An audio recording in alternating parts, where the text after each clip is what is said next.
ایک افسوسناک واقعہ جو کہ 6 جولائی 2021 کو وقوع پذیر ہوتا ہے اور ایک ویڈیو وائرل ہوتی ہے جس میں عثمان مرزا نامی شخص اور اس کے 5 ساتھی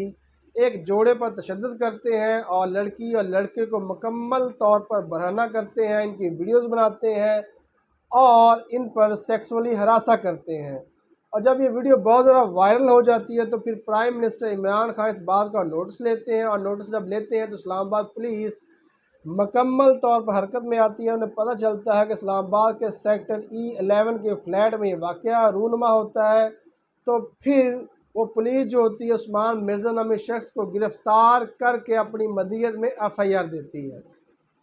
اور FIR دینے کے بعد وہ اسلام آباد کی پولیس ہوتی ہے جوڑے کو تلاش کرتی ہے۔ جوڑا آ کے وہاں پہ بیان دیتا ہے، 161 کی اسٹیٹمنٹ دیتا ہے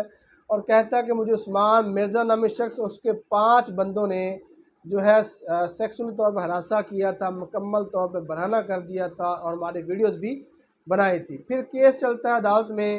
اور عدالت میں کیس جب چلتا ہے تو پھر یہ جوڑا جو ہے یہ اپنے بیان سے منحرف ہو جاتا ہے۔ وہ کہتا ہے جی پولیس نے زبردستی طور پہ ہمارے سے یہ بیان دلوایا تھا، اور جب ہم نے روبرو مجسٹریٹ کے بیان دیا تھا 164 کا، وہ بھی ہمیں پولیس نے پریشرائز کیا تھا، تو ہم نے پھر یہ بیان دیا تھا، اور ہمارے ساتھ جو ہے عثمان مرزا نامی شخص نے کوئی بھی بدتمیزی نہیں کی، ہمیں ہراساں نہیں کیا اور ہمیں برہنہ نہیں کیا۔ پھر وہ جب بیان سے منحرف ہو جاتے ہیں تو پروسیکیوشن ٹیم، جو کہ بڑی ہی میں داد دیتا ہوں اس ٹیم کو کہ جنہوں نے بڑی تیاری کے ساتھ کیس لڑا، جبکہ ڈاؤٹ یہی کیا جا رہا تھا کہ اب جو ہے یہ عثمان مرزا نامی شخص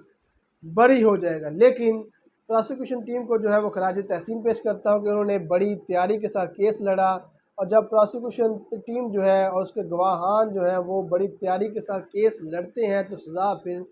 یقینی بن جاتی ہے۔ اور انہوں نے جب پوری تیاری کے ساتھ کیس لڑا تو ایڈیشنل سیشن جج صاحب جو تھے ضلعی عدالت کی، ان کا نام تھا عطا ربانی صاحب، انہوں نے بڑے تحمل کے ساتھ یہ کیس سنا۔ 8 ماہ یہ کیس چلتا رہا، اور پروسیکیوشن کیس کو اتنا مضبوط بنا دیا تھا کہ پھر جج نے عثمان مرزا نامی شخص اس کے 5 دوسرے ملزمان کو جو ہے وہ لائف امپریزنمنٹ کی سزا سنائی تھی۔ دیکھیں جب پروسیکیوشن ٹیم اپنا کیس صحیح طریقے سے لڑے گی تو پھر یقیناً جج صاحب ہوتے ہیں وہ سزا لازمی دیتے ہیں۔ جب کیس میں کوئی ڈینٹ نہ ہو، جب کیس میں کوئی ڈاؤٹ نہ ہو تو پھر یقیناً اس کی سزا لازمی ہو جاتی ہے۔ یہ کیس جو تھا چونکہ نان کمپاؤنڈیبل آفینس تھا، ناقابل راضینامہ جرم تھا، تو جب وہ جوڑا جو ہے وہ اپنے بیانوں سے منحرف ہوا تو پھر ریاست نے اپنی ذمہ داری نبھائی، سرکاری وکیل نے اپنی ذمہ داری نبھائی، اور مدعی چونکہ پولیس تھی انہوں نے، اور گواہان بھی پولیس تھے، انہوں نے اپنی پوری ذمہ داری نبھائی، اور ذمہ داری نبھا کر پوری کیس کی تیاری کر کے عدالتوں میں اسٹیٹمنٹ دی، جرا ہوئی، اور جرا کے بعد اتنا جو ہے کیس مضبوط تھا پروسیکیوشن کا کہ عدالت نے عثمان مرزا اس کے 5 ساتھیوں کو عمر قید کی سزا سنا دی تھی۔ جب پروسیکیوشن ٹیم آپ کی ٹھیک ہو تو یقیناً پھر سزا بھی ہو جاتی ہے۔ آپ جج کو بلیم نہ کیا کریں کہ بھائی جو دیکھیں جی جج نے بری کر دیا، فلاں ملزم کو بری کر دیا۔ جب آپ کی پروسیکیوشن،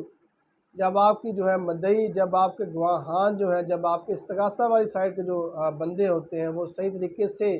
گواہی دیں گے تو یقیناً سزا لازمی ہوتی ہے۔ تو اسی عثمان مرزا نامی کیس میں بھی یہی ہوا کہ پروسیکیوشن ٹیم نے بڑا اچھا کیس لڑا۔ جب پروسیکیوشن استغاثہ والی سائڈ کی جب کیس مضبوط ہو، جب بیان صحیح طریقے سے دیں، جب مدعی بیان صحیح دیں، گواہان جو ہیں وہ بیان صحیح دیں، اور جرا کے معاملے میں حاضر دماغی کا مظاہرہ کریں تو یقیناً سزا پھر لازمی ہو جاتی ہے۔ اور میں جو جج صاحب ہیں عطا ربانی صاحب، اسلام آباد کے ضلعی عدالت کے جو جج ہیں، ایڈیشنل سیشن جج تھے، ان کو بھی خراج تحسین پیش کرتا ہوں کہ انہوں نے بھی پورے تحمل کے ساتھ 8-9 مہینے کیس سن کر عثمان مرزا اور اس کے ساتھیوں کو عمر قید کی سزا سنائی۔